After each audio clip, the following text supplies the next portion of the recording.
નમસ્કાર મિત્રો, આજનો વિડીયો અનમોલ ઇંગ્લિશ એપમાં લેવલ 1 માં આપેલ ચેપ્ટર 47 પર આધારિત છે. આજે આપણે વાક્ય નંબર 461 થી 470 શીખવાના છે. તો ચાલો શરૂ કરીએ. Vote are you looking for? તમે શું શોધી રહ્યા છો?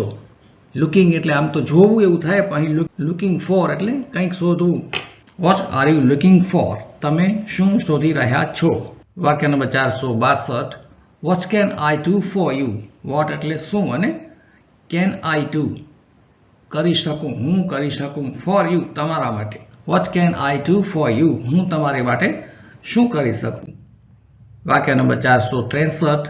You ate very little. તમે બહુ ઓછું જમ્યા. ઈટ એટલે જમવું, ખાવું, અને એનું ભૂતકાળનું રૂપ છે એટ.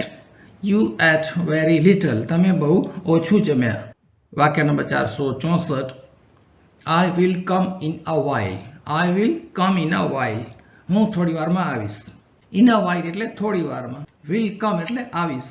કોઈને એમ કહેવું હોય ને હું આવું થોડી વારમાં, એમ કેવું હોય તો કહેવાય I will come in a while. વાક્ય number 465. What would you like to eat? તમને શું ખાવું ગમશે? વાક્ય નંબર 466. Talk politely. Talk એટલે વાત કરવી ને politely એટલે નમ્રતાથી. વાક્ય નંબર 467. What's bothering you? તમને શું પરેશાન કરે છે? બોધર એટલે પરેશાન કરવું, હેરાન થવું. What is bothering you? તમને શું પરેશાન કરે છે? તમે શેની ચિંતામાં છો? તમને શું તકલીફ છે? વાક્ય number 468. Wake me up at 5 o'clock.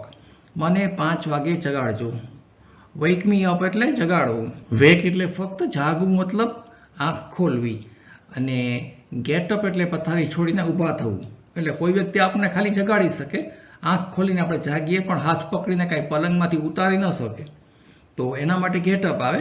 તો આપણે જનરલી કોઈને એમ ના કહેવાય કે gate me up at 5 o'clock, પણ ફક્ત જગાડી દેજો એમ કહી શકાય. તો વેક મી અપ એટ 5 o'clock.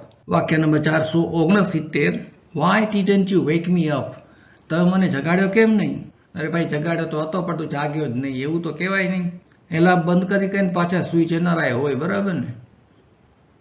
અને પાછા સામેવાળાને કહે કે Y didn't you wake me up? તમે મને જગાડ્યો કેમ નહીં?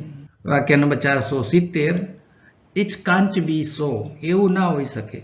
સો એટલે એવું, કાન્ટ બી સો એવું ના હોઈ શકે. આ સાથે આજનો વિડીયો પૂરો થાય છે.